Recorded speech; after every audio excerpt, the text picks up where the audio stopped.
নমস্কার বন্ধুরা, সোনার কিচেন ঘরে তোমাদেরকে স্বাগত জানাই। তো আজ আমি তোমাদেরকে খুবই মজাদার একটা পরোঠার রেসিপি বানিয়ে দেখাবো। তো এই রেসিপির ভিডিওটি পুরো দেখার অনুরোধ রইল। আর এই রেসিপিটি যদি ভালো লেগে থাকে কমেন্ট করো, লাইক শেয়ার সাবস্ক্রাইব করে আমার পাশে থেকো। যারা এখনও পর্যন্ত আমার চ্যানেলটিকে সাবস্ক্রাইব করেছো তাদেরকে অসংখ্য অসংখ্য ধন্যবাদ। যারা এখনও আমার চ্যানেলটিকে সাবস্ক্রাইব করনি, অনুরোধ রইল আমার চ্যানেলটিকে সাবস্ক্রাইব করে আমার পাশে থাকার জন্য। যারা আমার ফেসবুক পেজ থেকে দেখছো তাদের কাছে অনুরোধ রইল ফেসবুক পেজটা একটা লাইক দিয়ে একটু ফলো করে দেওয়ার জন্য।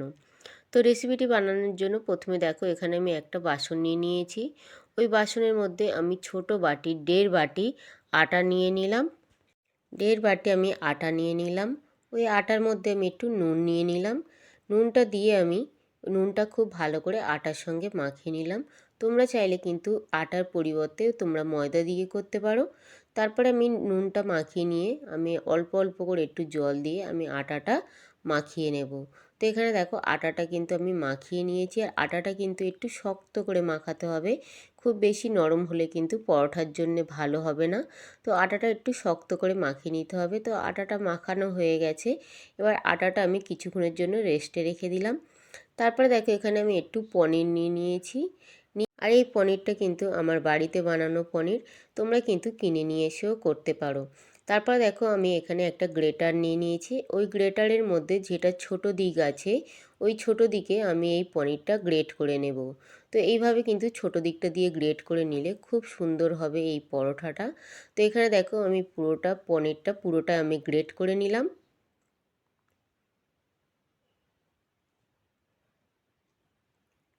তো পনিরটা গ্রেট করে নেওয়ার পরে এই পনিরের মধ্যে আমি দেখো একদম ছোট ছোট করে একটু পেঁয়াজ কেটে রেখেছিলাম, ওই কাটা পেঁয়াজটা আমি দিয়ে দিলাম। ছোট ছোট করে একদম কাঁচা লঙ্কা কেটে রেখেছিলাম, ওই কাঁচা লঙ্কাটা দিয়ে দিলাম। একটু আমি ধনেপাতাও কেটে রেখেছিলাম, ধনেপাতাটা দিয়ে দিলাম।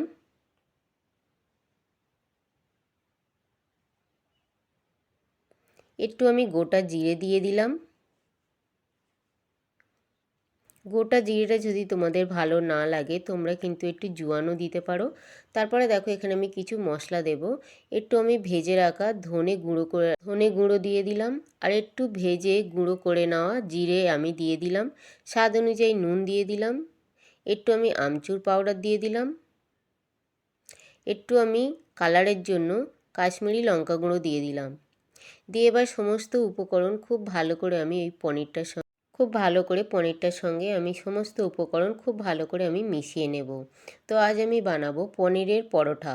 পরোঠা তো তোমরা অনেকে অনেক রকমভাবে খেয়েছো। তো এই পনির দিয়ে আজ আমি পরোঠা বানাবো। তো এখানে দেখো আমি পুরো উপকরণগুলো আমি পনিরটার সঙ্গে খুব ভালো করে মিশিয়ে নিয়েছি। তো সমস্ত উপকরণ এইভাবে পনিরটার সঙ্গে খুব ভালো করে মিশিয়ে নিতে হবে। তো এখানে দেখো আমার সমস্ত উপকরণ খুব ভালোভাবে মেশানো হয়ে গেছে। সমস্ত উপকরণ মেশানো হয়ে যাওয়ার পরে আমি দেখো এখানে যে আটাটা মেখে রেখেছিলাম ওই আটাটা এবারে আমি নিয়ে নেব। নিয়ে আরও একটু হাত দিয়ে ভালো করে মাখিয়ে নেব। মাখিয়ে নেওয়ার পরে আমি পরোঠার জন্য আমি ডো তৈরি করে নেব। তবে পরোঠার জন্য কিন্তু একটু বড় বড় ডোটা তৈরি করতে হবে। যেভাবে আমরা রুটির ডো করি রুটির থেকে একটু বড় ডো করে নিতে হবে। ধরো দুটো রুটির সমান একটা ডো তৈরি করে নিতে হবে। তো এখানে দেখো আমি একটু বড় বড় করে ডোগুলো তৈরি করে নিলাম। আর এখানে আমার 5টা ডো তৈরি হয়ে গেছে। এবারে প্রথমে দেখো আমি একটা ডো নিয়ে হাতের মধ্যে এইভাবে আমি একটু গোল করে নিলাম। নিয়ে আমি একটা বাটির শেপ দিয়ে দেব। তো এইভাবে করে কিন্তু একটা বাটির শেপ করে দিতে হবে।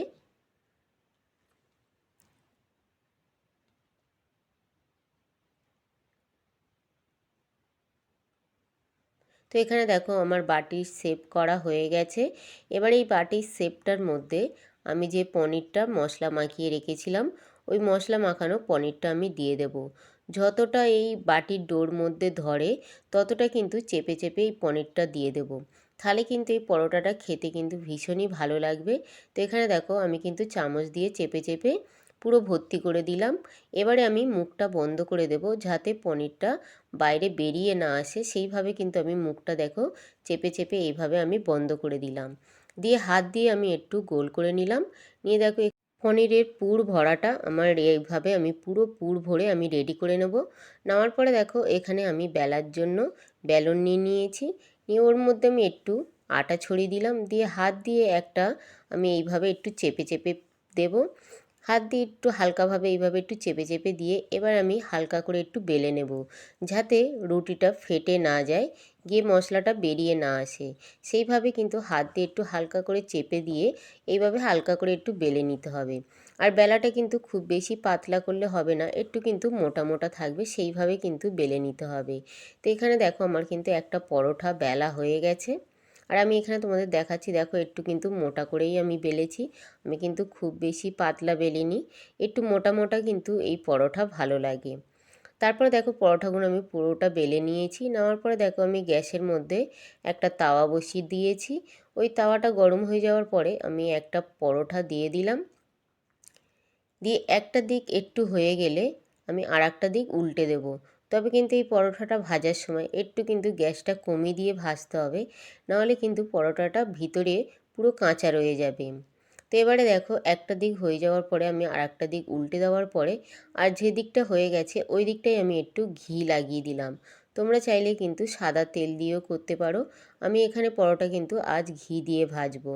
তো এবার দেখো আমি ঘিটা কিন্তু খুব ভালো করে লাগিয়ে দিলাম চারিদিকে।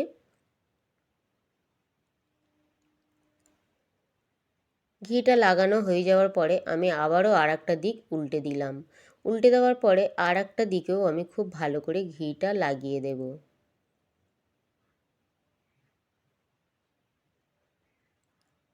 তো আরও একটা দিকে ঘি লাগিয়ে দেওয়ার পরে আবারও আমি দেখো পরোটাটা উল্টে দিলাম। দিয়ে এবারে দুটো দিক আমি খুব ভালো করে ভেজে নেব। তো এখানে দেখো পরোটাটা কত সুন্দরভাবে ফুলে গেছে, খুব সুন্দরভাবে কিন্তু ফুলে গেছে পরোটাটা, আর খুব সুন্দর কিন্তু হয়েছে। এখানে দেখতে পাচ্ছ তোমরা কত সুন্দরভাবে কিন্তু পরোটাটা ফুলে গেছে।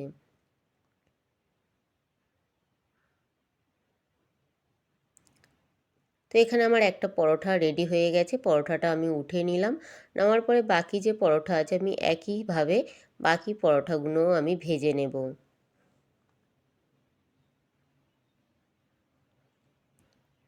পরোটাটা কিন্তু ভাজার সময় একদমই কিন্তু গ্যাসটা একটু কমিয়ে দিয়ে কিন্তু ভাজতে হবে, তাহলে কিন্তু পরোটাটা ভাজাটা খুব সুন্দর হবে। গ্যাসটা বাড়িয়ে দিয়ে ভাজলে কিন্তু পরোটাটা একদমই ভালো হবে না, যেহেতু আমি একটু মোটা করে পরোটাটা বেলেছি, যার জন্যে কিন্তু গ্যাসটা কমিয়ে দিয়ে একটু ভাজতে হবে। তো একইভাবে আমি বাকি পরোটাগুলোও ভেজে নেব।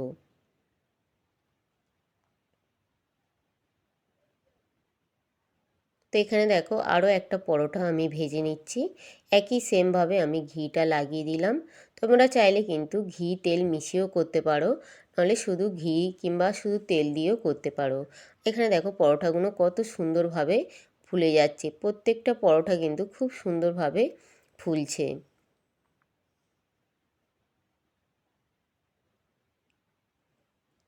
সেমভাবে আমি সমস্ত পরোটা একইভাবে আমি ভেজে নেব। একইভাবে আমি সমস্ত পরোটা ভেজে নেব। আর দেখো কত সুন্দরভাবে পরোটাগুলো ফুলে যাচ্ছে, খুব সুন্দরভাবে কিন্তু পরোটাগুলো ফুলছে। তো এইভাবে একবার হলেও তোমরা কিন্তু পনিরের পরোটা বানিয়ে খেয়ে দেখো। পরোটা তো তোমরা অনেকে অনেক রকম করে খেয়েছো, আশা করি এইভাবে পনিরের পরোটা কেউ কোনো দিন খাওনি। তো একবার হলেও তোমরা কিন্তু খেয়ে দেখো। তো এখানে কিন্তু আমার পরোটাগুলো পরিবেশন করার জন্য রেডি হয়ে গেছে, আর কত সুন্দর দেখতে লাগছে দেখো। তো আমি তোমাদেরকে একটা পরোটা কেটে তোমাদেরকে আমি দেখাচ্ছি। তো এইভাবে দেখো আমি চাকুর সাহায্যে এইভাবে আমি কেটে তোমাদেরকে দেখাবো। পুরো পনিরের পুর ভরা একদম পরোটা, দারুণ লাগে খেতে। তো আমি পুরোটা কেটে নিচ্ছি, কেটে নিয়ে আমি তোমাদেরকে খুব ভালোভাবে দেখিয়ে দেব। তো আগে যদি তোমরা এভাবে কোনো দিন না খেয়ে থাকো পনিরের পরোটা, একবার হলেও এভাবে কিন্তু বানিয়ে খেতে পারো। বড় থেকে ছোট সবার কিন্তু ভীষণ ভালো লাগবে। তো এখানে দেখো পুরো পুর ভরা